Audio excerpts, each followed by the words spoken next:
Yes, people, it is episode 2 time. Drive to Survive season 6, episode 2. Let's get into it. Fall from Grace is the title Netflix went with on this episode. I tell you what, when you see it, it's all about Daniel Ricciardo, it's all about Nyck de Vries, and it's all about Formula One seat. Okay, all about that Formula One seat, that precious seat to have in Formula One. The way it kind of kicks off, like I see the title Fall from Grace, and I thought, oh, here we go. It kicks off with the Horners, right? And sort of having the thought of Fall from Grace in my mind, it got me thinking of what we know now in 2024 in April. In February 2024 about Christian Horner. I was thinking, wow, are we going there? Obviously, we can't be going there because this is happening this year, and this Netflix documentary is on what took place last year. Anyway, I got really intrigued, and just to sort of see the Horners getting in there, they go back to like Christmas and of 2022, and then into the brand new year. And I always like seeing the Christian Horner stuff. I can't lie, I like him. I like Christian Horner in terms of the entertainment value, in terms of the package. When it comes to Formula One, you want to sell Formula One, you've got to have Christian Horner and the like in there because he brings entertainment. He is box office when it comes to Formula One. So it's always good to see the behind the scenes, in his home in Oxfordshire with Jerry. Still call it Jerry Halliwell, even though it's Jerry Horner, Spice Girl, Ginger Spice, right? But yeah, just seeing them guys there, it's actually quite intriguing. It's actually quite phenomenal. I do like that. But anyway, we get into the Daniel Ricciardo sort of situation. There's like a little bit of a history on Daniel Ricciardo, and Horner I get this idea and impression that Horner's like a father figure for Daniel because he always seems to have he seems to care for him a lot. This idea that, we haven't seen this is not the Daniel that I've recognized in the last 2 years. This is not a Daniel, the last few years, let's say, this is not a Daniel Ricciardo that I recognize. The Daniel Ricciardo I recognize is gone. And it's kind of, I want to bring him back. And he said that, the first minute that McLaren had dropped him from the year prior, I gave him a call and just said, hey, look, kind of extending the arm and sort of like, I don't know whether it was like to give advice at first, but it was almost like, what, I've got a seat for you in terms of being the third man, being a substitute on the bench, if you will, as a third driver, because he had no seat really in Formula One. Now, don't get me wrong, I'm sure he had offers, I'm sure he had takers for the Formula One seat, but it seemed like in this occasion, he wasn't going to take any of that, which seemed quite interesting, seemed quite strange at the time. But anyway, they go back through his history. He was saying that, wasn't great at Renault. Then he said it was a disaster at McLaren, which is hilarious because he actually won a race with McLaren, but with Renault, he didn't. But McLaren had their own issues going on as well. Just the way that you sort of see, because even from the moment Daniel Ricciardo left Red Bull, Horner was quite hurt by it. And he seemed like, this guy has run away from a fight because Max Verstappen came into play at Red Bull, and it kind of put the pressure on Daniel Ricciardo. And if you remember this, the documentaries there, the Netflix, I think it's like season 3 or 4, or even 2 maybe, where you get to see Daniel Ricciardo in that situation with being tested by Max Verstappen. But then we've gone through a Daniel Ricciardo of late that we don't seem to recognize, especially in Christian Horner's eyes. A guy who is a race winner, a guy who can fight hard against the best drivers in the world. Okay, he's no mug in Formula One. Not many people are mugs, but yeah, he seems like he completely cares for Daniel Ricciardo, even though he comes across as somebody who's really ruthless. Not a lot of people like Christian Horner. That's just the truth of the matter. They don't like him at all. But yeah, it seems like he's always got something for him, Christian Horner has something for Daniel Ricciardo. They go to the Red Bull launch in New York, and it's almost like, kind of back to where it started. You see him in sort of like the Red Bull colors, as you see over here. It's almost like, this is the Ricciardo that everybody seems to remember. It's like, oh, wow, it's good to see you back in these colors. But the crazy thing is, it's the crazy concept that Daniel Ricciardo is no longer a driver. He is somebody who is, a marketing person, if you will, a reserve driver, somebody who's not really like, it's not what he's meant to be. He's meant to be a Formula One racer. He's meant to be full-time in Formula One. He's meant to be the number one driver of a team. That's the kind of position that Daniel Ricciardo possesses. That's what he should be possessing. And so you kind of get this whole from race winner to commercial guy to reserve driver. And, Will Buxton says this is a fall from grace. So he slams on with the title. Obviously, I think, who knows? They decide the title after the show. I don't know. After the episode, I'm not entirely sure. But this idea that the fall from grace, quickly it shifted away from Horner, because obviously it couldn't be about Horner. But then, to see it about Daniel Ricciardo, you're like, wow, this is quite epic. Then we cut to Nyck de Vries. So Nyck de Vries is a rookie driver with AlphaTauri. The thing with him is he's a Formula 2 champion. He is a Formula E champion. And he's about 28 years of age. So he's a grown man, but he's starting Formula One quite late. Normally you start Formula One, you got drivers as young as, I mean, Verstappen is like a, disclaimer, right? But like he started at 17, but then you get drivers like in the 19s, in the 20s, 21s, 22s. That's the kind of area we're talking about. But instead, Nyck de Vries, 28, just didn't get that seat really. But yeah, they build up Nyck de Vries. This is what he is. This is his background, right? Here's where he's come from. And just like what they did with Daniel Ricciardo, it's like, they kind of lifted up Daniel Ricciardo of what he used to do, and then they kind of retracted about what he is now. And then Nyck de Vries was like, okay, you are this guy, you're this guy. Let's see how you get on with the season ahead, right? And I must admit, I kind of got sidetracked in this episode because it got me thinking about AlphaTauri in general and thinking, because they mentioned the fact that AlphaTauri, if you're driving for AlphaTauri, it's because you want to be driving for Red Bull. AlphaTauri is there purely to facilitate younger drivers to nurture and see and develop drivers for the Red Bull seat somewhere along the future. So when you're joining AlphaTauri, you're not thinking about winning championships with AlphaTauri. That's just not going to happen, okay? And, Red Bull have had success with this. Sebastian Vettel started off in what was called the Toro Rosso then, which is AlphaTauri then in this Netflix documentary. You've had Sebastian Vettel. You've then also had Max Verstappen. He was also in the Toro Rosso as well. And we've constantly seen drivers go from left to right. Your Daniel Kvyat, he's come from there, gone into there. Even Alex Albon has gone from Toro Rosso as well, as it was named then. But AlphaTauri to Red Bull. So Pierre Gasly as well. There's drivers who have done this straight through the Red Bull Academy. And on one hand, you were sort of looking at that, what, this is really cool. I like the Red Bull Academy. But at the same time, you're looking at it now, you're thinking, do you know what? I'm with Zach Brown. I know my McLaren bias is probably going to come out here, but I'm with Zach Brown with this idea that you can just have two teams in Formula One. Like, it's a conflict of interest. And honestly, it's a waste of a team, AlphaTauri, because I think there's so much potential at AlphaTauri. They could really do something with this, right? When you look at the teams like, they're better than Haas, they're better than Alfa Romeos or Sauber or Stake, whatever they're called these days. They're even better than the Williams, right? Sort of technically speaking, or on par with Williams anyway, at least. They're not the worst car on the grid, basically, right? So there's potential there for them to actually do some stuff, and I wish they did.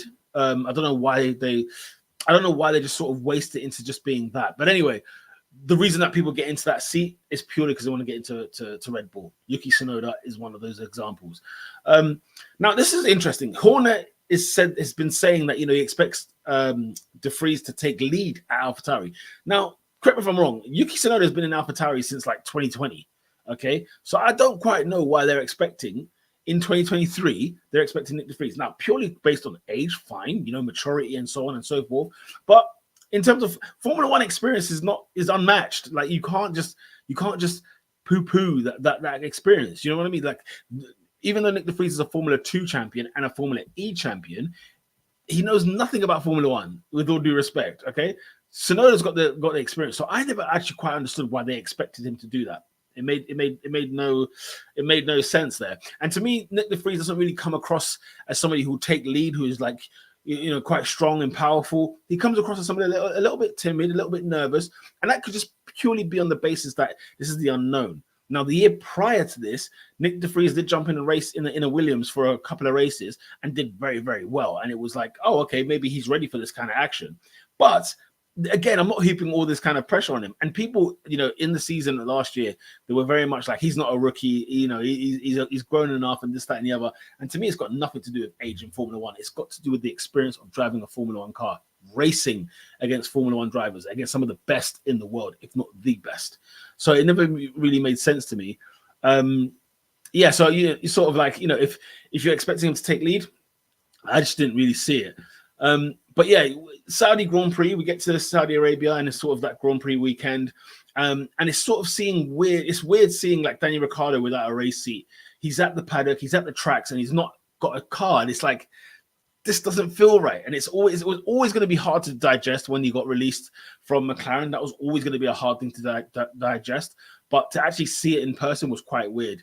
But then it's cut to Peter Bayer, who is the CEO or like new CEO of AlphaTauri, and sort of, even he said, the aim is to fight at the top of the midfield, to fight for points and fight for the top of the midfield. And I was just like, no, it just annoyed me a little bit, because I want to see AlphaTauri be another Formula One team that wants to fight and be the best that they can be. We just had an episode of Aston Martin talking about we're here to win championships, right? That's the kind of ambition and talk I want to be seeing from these Formula One teams. I don't want to be seeing about top of the midfield. That's not what we're here for.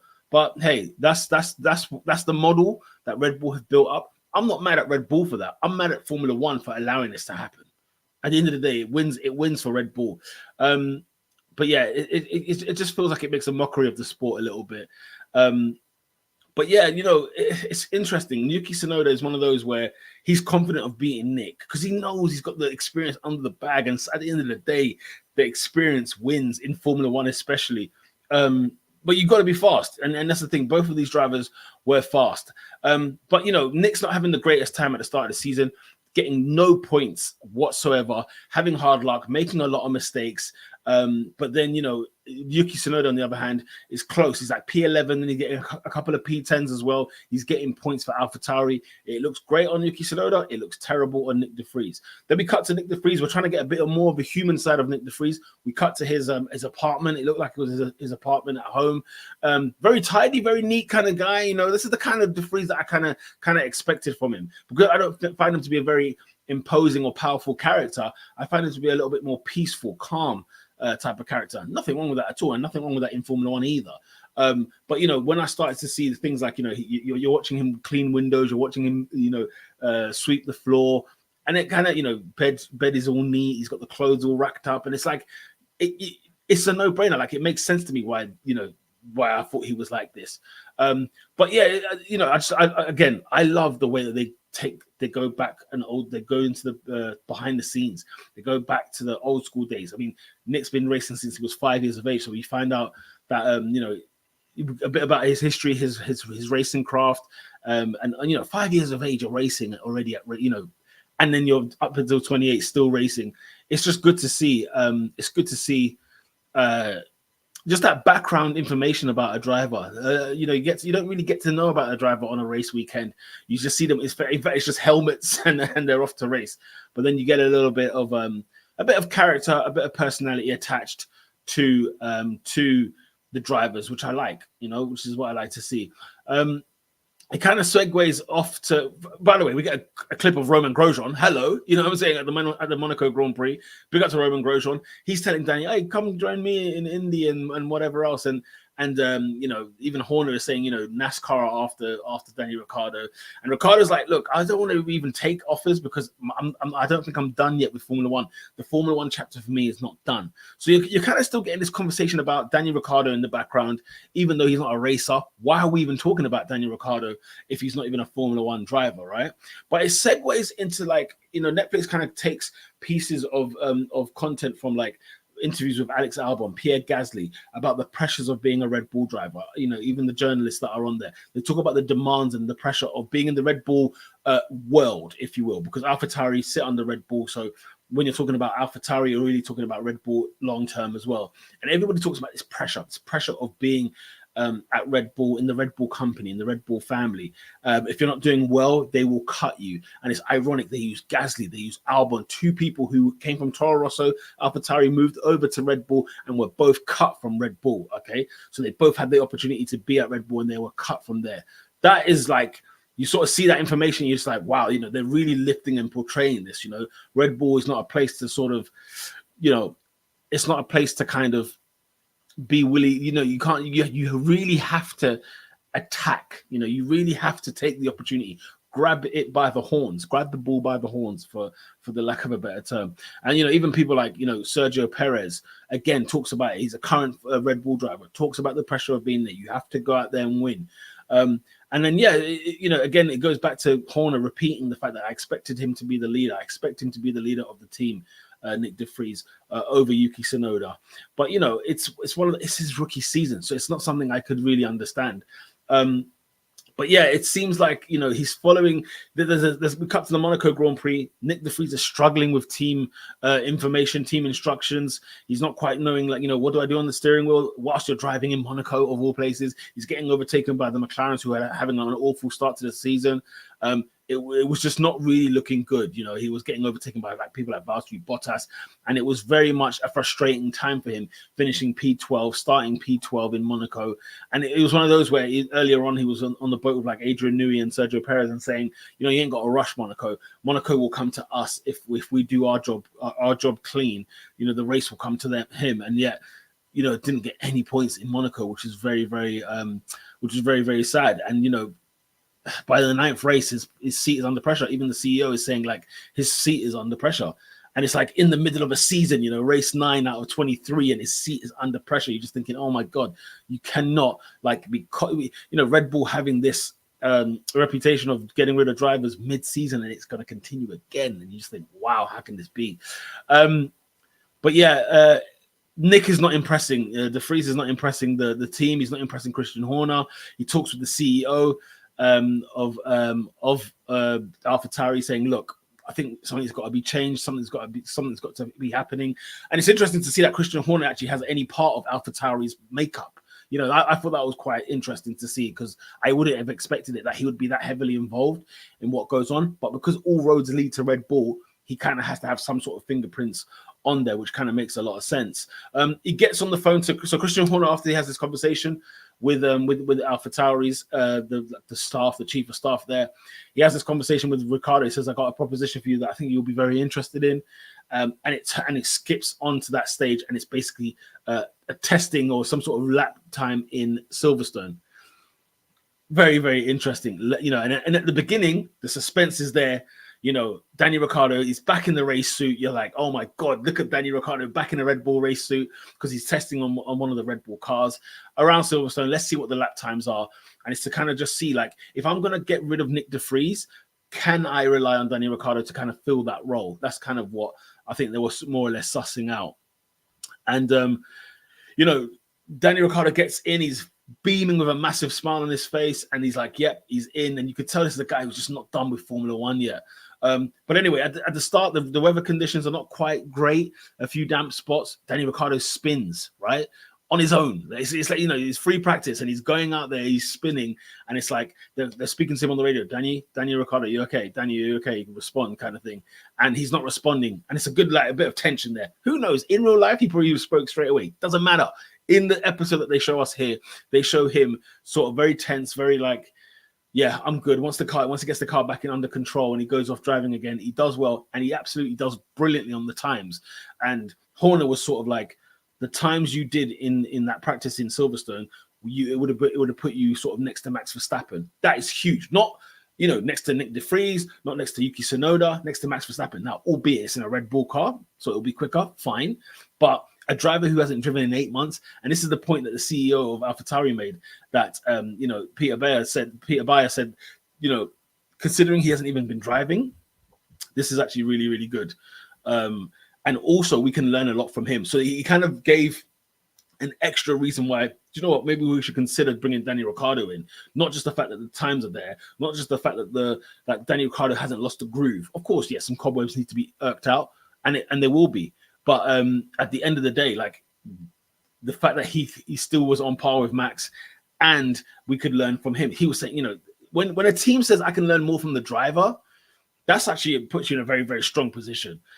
So you see jubilant scenes of Daniel Ricciardo. You're in the field, you're loving him, because Daniel Ricciardo has been a constant on this Drive to Survive from season 1. Okay, a constant character that you would have liked over the seasons. But then, it also means this, the next scene here is like a tweet that comes out. Nyck de Vries has been dropped after 10 races. And it's just wow, you feel for Nyck de Vries. I certainly felt for him, because it was it's his rookie season in Formula One. It's his first year, really, in Formula One. And you know what? He was at Williams last year when he did a couple of races there, and he got some points. I think it was in Monza. He got some points there, and it kind of was, it was almost like, that was brilliant. Well done. He deserves to have a race seat in Formula One. He then gets that race seat, and I think that expectation that he set of himself is kind of what's cost him And it's so I'm surprised Netflix didn't actually bring those two things together, because I would have thought it would have made a lot of sense to bring that Williams part into there, but they didn't touch it at all. But yeah, it makes you, then the title comes back. The title comes back to you. Fall from grace. Daniel Ricciardo's fall from grace was when he was dropped from McLaren last year without a Formula One seat this season, and ends up now taking Nyck de Vries's seat. Nyck de Vries's fall from grace is that he joins AlphaTauri, starts the year with AlphaTauri, no race points at all in the first 10 races, and then he gets dropped. That's the ultimate fall from grace, is more so de Vries, because de Vries is now without a seat, whereas Daniel Ricciardo is in a seat now, and he takes over from Nyck de Vries. Phenomenal way to end. You feel really sad because his dream comes to an end, Nyck de Vries, and that's how it kind of fades into from that moment on. It leaves you kind of like, you sort of you're left kind of sad. I was left sad at the end of the episode, because it's almost like you want to see somebody do well, but at the same time, when they don't do well, this is what it is. So yeah, to see that happen, it was quite like, oh wow, this is quite shocking almost. But yeah, it ends that way. Daniel Ricciardo now jumps into the AlphaTauri seat. Nyck de Vries is now out of Formula One, and you just see him in plain clothes afterwards, talking to the camera in the confession area there. And yeah, that's basically how the episode ends. Let me know your thoughts in the comment section. What did you like about this episode? What didn't you like about this episode? Do you agree with my analysis? Smash a like on this video, subscribe to the channel if you are new, and we'll get on to episode 3. See you then.